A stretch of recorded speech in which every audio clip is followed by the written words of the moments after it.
A woman stands alone in the shadows of a massive stone doorway. The year is roughly 474 BC.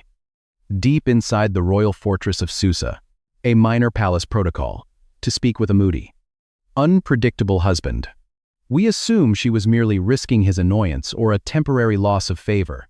When the king raises the heavy gold charbet and points it toward Esther, he is not merely waving a polite greeting across a crowded room. He is aiming the instrument of death directly at her chest and then deliberately choosing to withhold the strike. He extends the weapon of judgment in order to offer unmerited grace.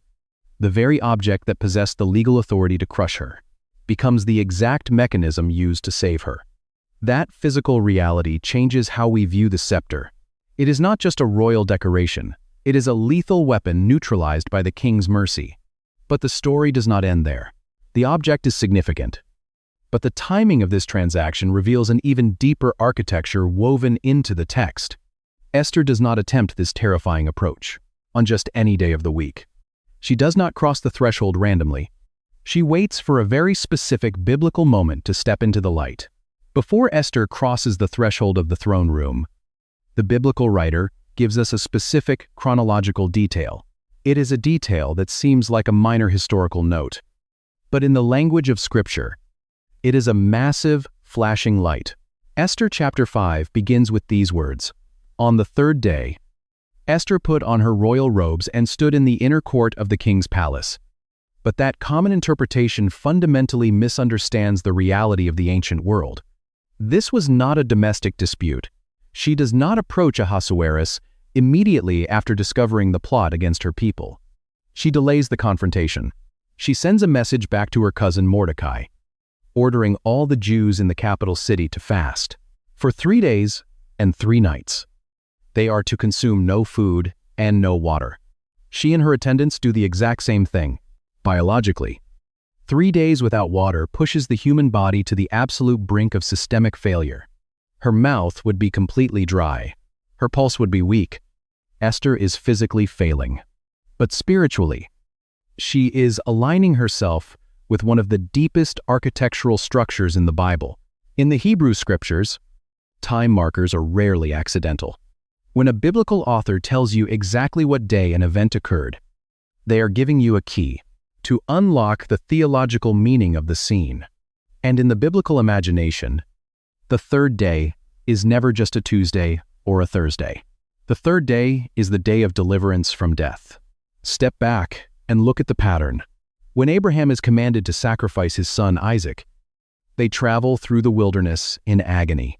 Genesis 22 specifically notes that it is on the third day that Abraham looks up and sees Mount Moriah, the place where a substitute will be provided.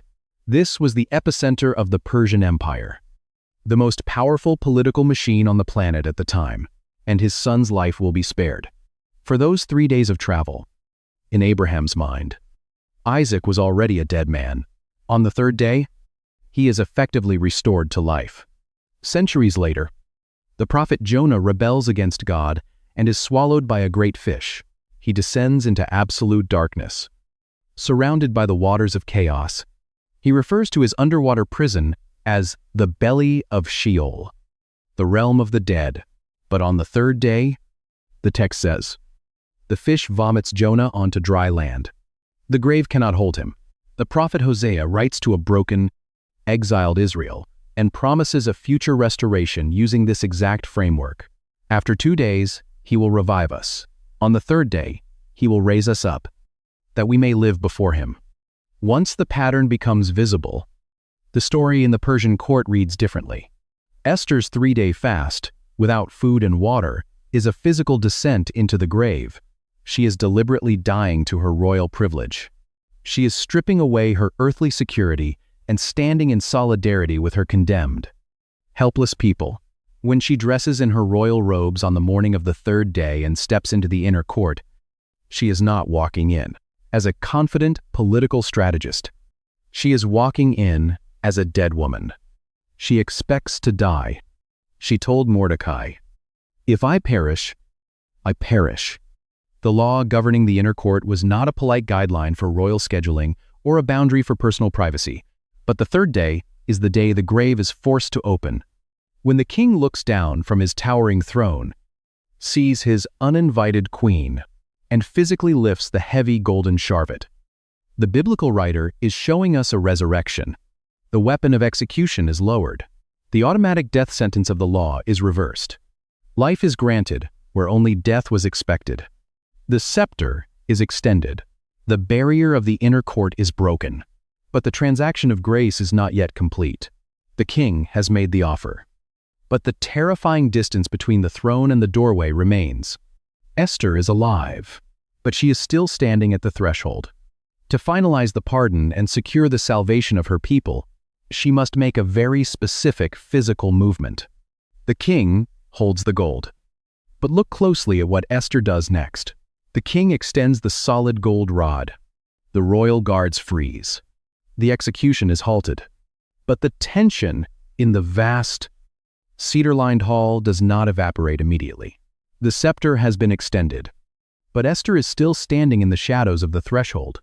A massive expanse of polished stone still separates the petitioner from the throne. To complete the legal transaction of grace, the distance must be closed. The king has made the offer, but the condemned woman, it was an absolute, unbending statute designed with a single, brutal purpose: to bring immediate, unquestioned execution to anyone who approached the king uninvited, must actively receive it. Esther steps into the light. Her body is physically depleted from 3 days of complete fasting. Her mouth is dry. The echo of her sandals against the marble floor is the only sound in the cavernous room.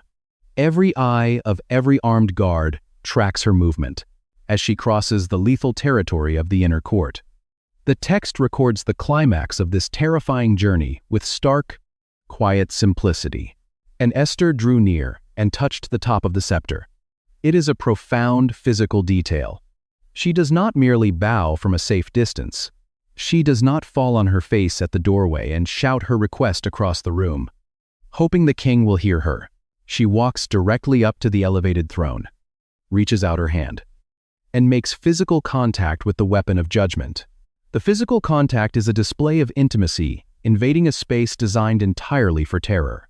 The Persian throne room was built to enforce isolation. The king was treated as a semi-divine figure who could not be approached, let alone touched by an uninvited guest. Yet here, the architectural and legal barriers are completely dismantled. The gold that was meant to keep the world away becomes the very bridge that connects the king to the condemned. In the ancient legal framework, this touch is not just a gesture of relief. The empire did not care about your intentions. There were no exceptions for nobility.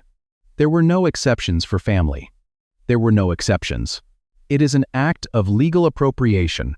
By extending the sharvet, the king offers his supreme authority and protection. By touching the top of it, Esther formally accepts the pardon. She touches the very instrument that, only moments earlier, possessed the legal mandate to strike her down. The paradox of the moment is absolute. The object of her execution has become the anchor of her salvation. The moment her fingers rest on the heavy gold, the royal pardon is finalized. But something even more significant occurs in this physical exchange. By touching the scepter, Esther effectively transfers the authority of the throne to her own mission.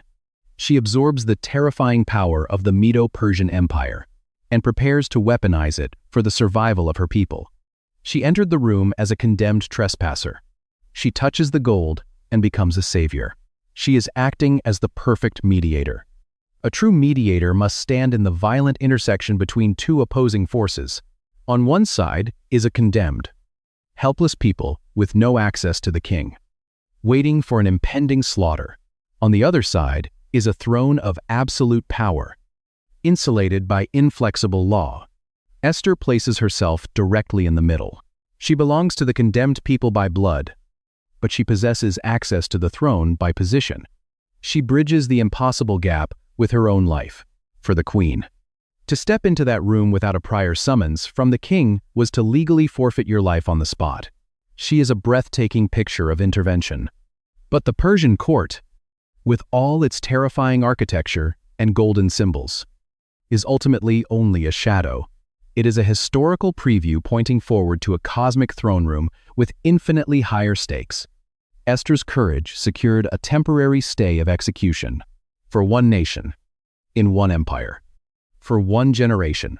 Eventually, the empire would fall, the king would be assassinated, and the law of the Medes and Persians would vanish. Her mediation was brilliant, but it was limited. Centuries later, the writer of Hebrews will look at the exact same architecture, the unapproachable throne, the terrifying barrier of the law, the desperate need for a mediator, and describe a profoundly different reality. The writer of Hebrews describes a throne room that makes the Persian court look like a temporary shadow, but the fundamental architectural problem remains exactly the same. There is a king, there is a law, and there is a terrifying barrier separating the condemned from the presence of the throne. Only this time, the stakes are cosmic. The barrier is not a marble floor or a line of armed imperial guards. The barrier is the absolute, unyielding holiness of God. The law in question is not the decree of the Medes and Persians. It is the divine justice of the universe, which cannot simply ignore human rebellion. By nature, we are the ones standing in the outer court. Yet, as Esther steps across the threshold, the biblical narrative suddenly slows down. The camera of the text zooms in, stained by our own sin. With a legal decree of death hanging over our heads, we have no right to enter. We have no standing. But in this ultimate throne room, the mechanism of mediation is radically inverted. In the first chapter of Hebrews, the writer quotes an ancient psalm to describe the authority of Jesus Christ. But of the Son, he says, "Your throne, O God, is forever and ever. The scepter of uprightness is the scepter of your kingdom." The golden sharvet, the heavy rod of absolute authority and justice, rests securely in his hand. He is the sovereign king, but he is also the mediator. And this is where the comparison to Esther breaks down in the most beautiful way possible. Esther was a human mediator who risked death to approach a flawed, unpredictable human king. She trembled at the threshold because she did not know if she would find favor. Ahasuerus was paranoid, insulated by distance, and completely ignorant of the crisis until his queen crossed the polished floor. Jesus is a mediator who approached the flawless justice of God, knowing exactly what the rescue mission would cost. He did not have to guess the heart of the Father, and he did not merely risk the strike of the rod. He absorbed it. Remember the ancient meaning of the shevet, the heavy wooden club used to violently strike down opposition. When Jesus went to the cross, he willingly stepped into the lethal intersection. The political crisis of an impending genocide fades into the background. The guards, the palace, and the empire disappear between divine law and human guilt. The prophet Isaiah describes the physical and spiritual reality of that moment. He was crushed for our iniquities. Upon him was the chastisement that brought us peace. The weapon of ultimate justice was not withheld. It came down. The judgment was fully executed. But the blow fell entirely on the mediator. Because Jesus absorbed the fatal strike of the law, the legal demand of justice was completely satisfied. The decree of death was canceled, not by the king ignoring his own law, but by the king fulfilling it with his own life. This means that when the resurrected Christ sits on the throne and holds the scepter of uprightness, it is no longer a weapon of execution for those who belong to him. The judgment has already been spent. For the believer, the scepter has been permanently transformed into an instrument of pure, unhindered grace. The King of the universe is not waiting to see if he is in a good mood. His grace is legally secured by his own blood. This theological reality changes how we view the historical event in Susa, but it also changes how you walk through your own life. This is not just a story about ancient history. It is a mirror for your own access to God. The entire survival of the Jewish people is suddenly suspended on a single, silent physical object: the king's golden scepter. Step back and look at the complete architecture of this story. We began with a terrifying legal boundary, an unapproachable monarch, and a single object made of solid gold that held the power of life and death. The narrative of Esther is a brilliant historical rescue, but it is ultimately a shadow pointing us toward the most vital reality of the Christian faith. Yet, if you look closely at how many of us live our spiritual lives, we are still standing in the shadows of Susa. We often treat God as if he were Ahasuerus, a distant, muda, and unpredictable sovereign. We assume he is insulated from our pain and easily offended by our uninvited presence. We hesitate at the threshold of prayer. We wonder if we have performed enough good deeds to earn an audience. We imagine that if we step into his presence on the wrong day, with the wrong words, carrying the weight of our hidden failures, the heavy rod of judgment will finally strike us down. We treat our access to God as a fragile, dangerous risk. But that is not the throne room you have been invited into. The writer of Hebrews takes the terrifying legal structure of the ancient court and completely shatters it.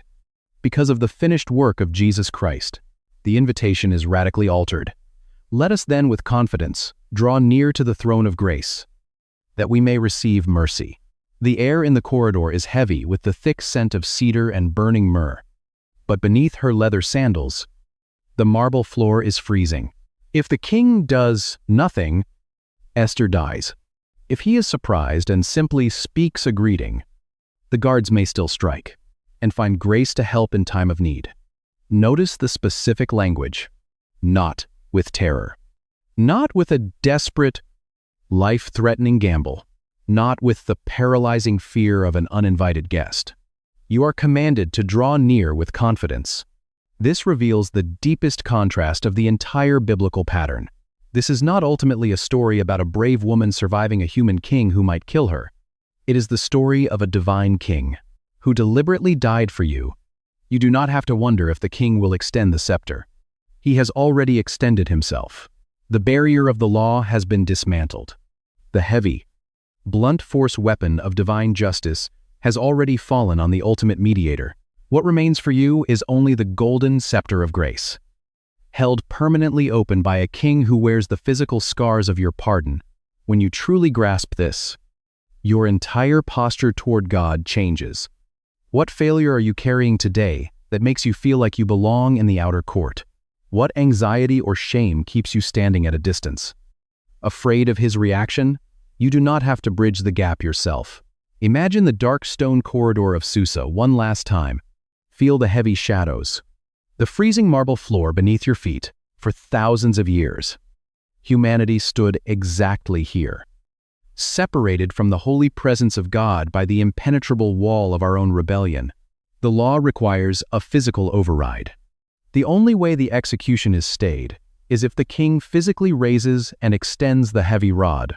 To take one step forward into the light was to invite immediate death. But the architecture has changed. The veil is torn.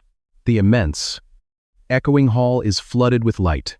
You do not have to wait in the doorway, hoping for a fleeting moment of favor. You do not have to wonder if the weapon will strike.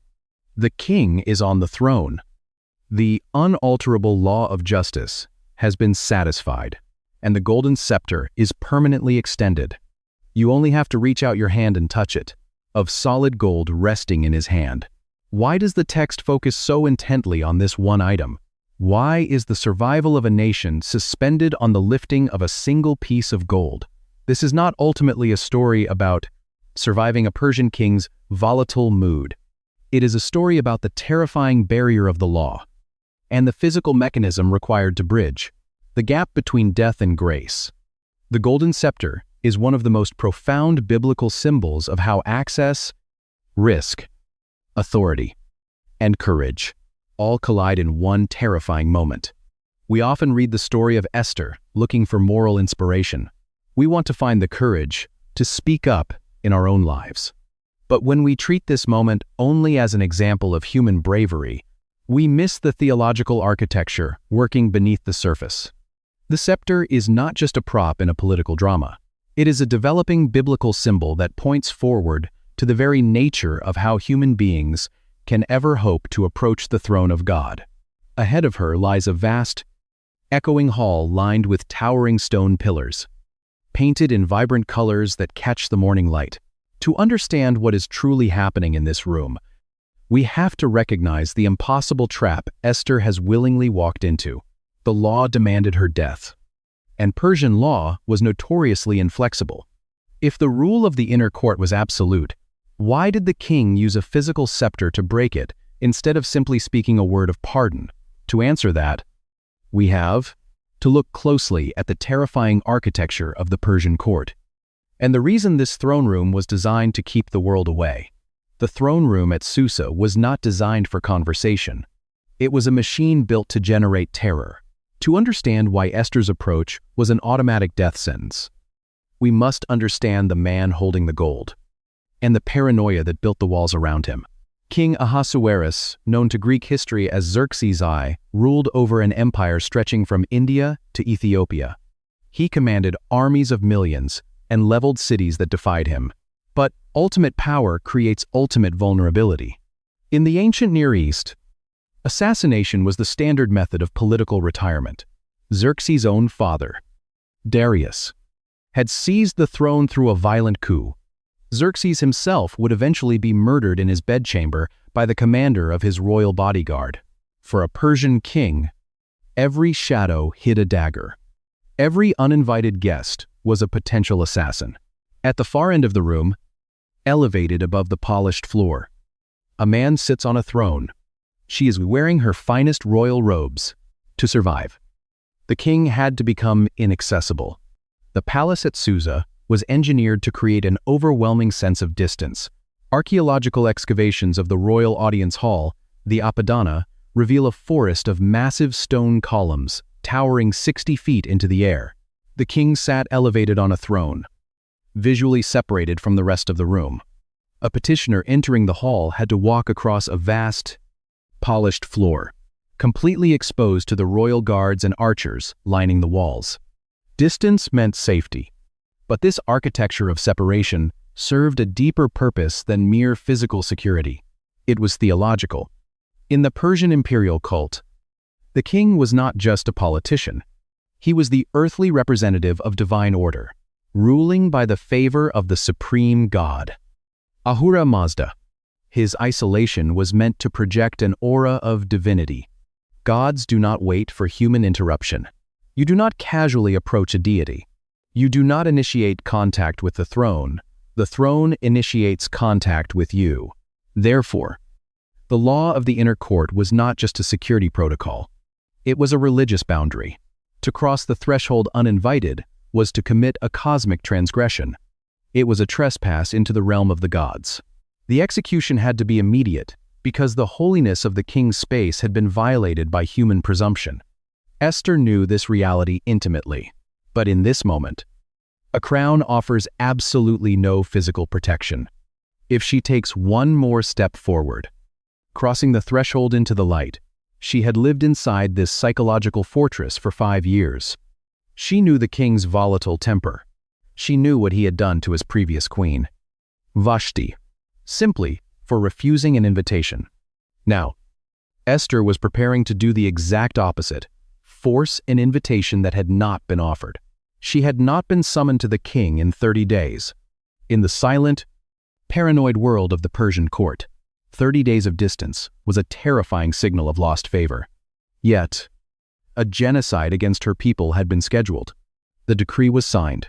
She had to cross the polished floor. But Esther was not just walking into the crosshairs of the royal archers. She was walking into a constitutional trap. Persian law contained a terrifying flaw, one that even the king himself could not easily escape. The problem was not just that Ahasuerus might be angry at her sudden appearance. The problem was that his hands were tied by his own legal system. In most ancient empires, a monarch's word was final, but it was also flexible. A king could change his mind depending on his mood or political pressure, but the Medo-Persian Empire operated on a terrifying constitutional principle.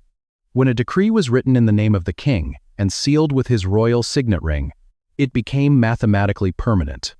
It could not be repealed, revoked, or altered, not by a high court, of the inner court. She triggers an automatic, irreversible legal mechanism. The elite guards stationed around the perimeter of the room are not waiting. not by a regional governor, and, incredibly, not even by the king himself. We see this rigid legal structure in the Book of Daniel. When a different Persian ruler is manipulated into outlawing prayer, the king realizes his mistake, desperately tries to save his friend, but ultimately cannot.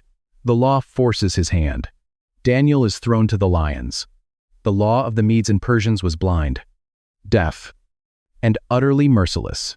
This is the inescapable nightmare surrounding Esther. Through the manipulation of a royal official named Haman, King Ahasuerus has authorized a decree of genocide against the Jewish people. His signet ring has pressed into the hot wax. The couriers have ridden out on the fastest horses in the empire carrying a death sentence that the king no longer has the authority to retract. The law is absolute, to attempt to save her people. Esther must confront this unalterable decree, but to do so, she must break a second absolute law, the statute of the inner court. She is caught between two massive, grinding wheels of legislation. If she remains in her chambers, she will eventually die with her people when the decree of annihilation is executed. If she crosses the threshold of the throne room, she will die immediately by the swords of the guards. Law is stacked upon law, and every available legal avenue leads to a grave. This reveals why the king's response requires a physical object for an order to strike her down. They are waiting for a specific, physical movement from the throne to stop them. The problem is not simply that Ahasuerus must be persuaded to feel mercy. The problem is that his mercy must find a legal mechanism to express itself without destroying the foundation of his own justice. That is exactly what the golden scepter is designed to do. The scepter is not an exception to the rule. It is not the king casually deciding to ignore his own security protocol. The scepter is the physical embodiment of the law, making a deliberate provision for grace.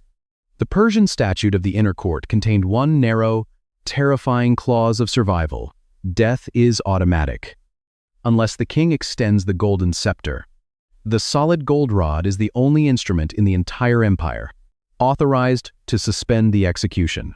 Without it, even the king is helpless to save her. If Ahasuerus merely smiles at Esther, the guards will strike. If he stands up and speaks a word of welcome, the law still demands her blood. He must physically lift the object of his authority and point it toward the trespasser. Imagine the sheer, metallic weight of the gold in his hand. That rod is the difference between a pool of blood on the marble floor and the salvation of a nation. It is the singular point in the room where absolute law and unmerited grace intersect. But why a scepter? If the Persians merely needed a legal loophole to spare a life, why not a raised hand, a special ring, or a spoken password? Most readers are familiar with the Book of Esther. We remember it as the story of a brave young queen who risked everything. What does this specific object represent in the ancient biblical mind? To understand the immense weight of what the king is actually pointing at his queen, we have to look beneath the English translation. We have to examine the ancient Hebrew word used to describe it.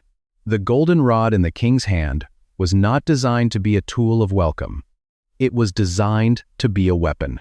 To understand the terrifying weight of what is happening in the Persian throne room, we must look at the specific language the biblical author uses.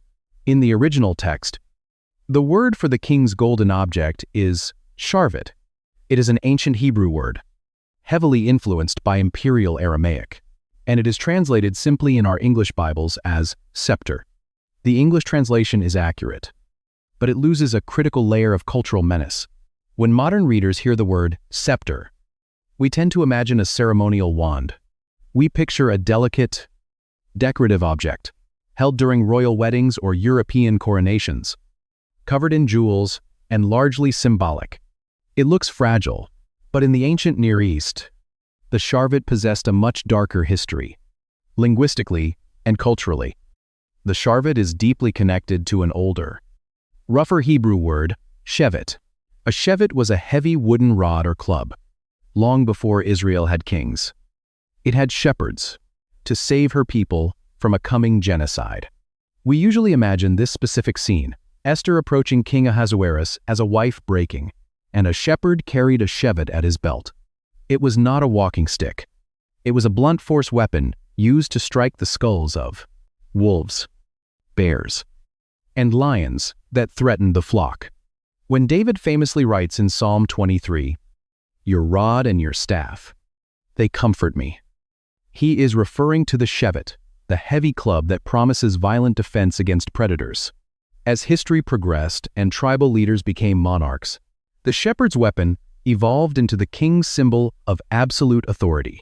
The heavy wood was replaced by solid gold or iron, but its meaning remained identical. The shevet and the sharvet were instruments of judgment. We see this pattern throughout the Hebrew scriptures. In Numbers 24, a prophecy declares that a sceptre shall rise out of Israel to violently crush its enemies. In Psalm Coxi, the Messianic king is promised that he will break the rebellious nations with a rod of iron and dash them to pieces. The scepter is never an image of polite diplomacy. It is the physical manifestation of a king's right to execute judgment and strike down his opposition. How does this change the way we understand Esther's approach? It means that when King Ahasuerus looks at his uninvited queen, he is holding a weapon of execution. The law demands that he use it. Her life requires that he lower it.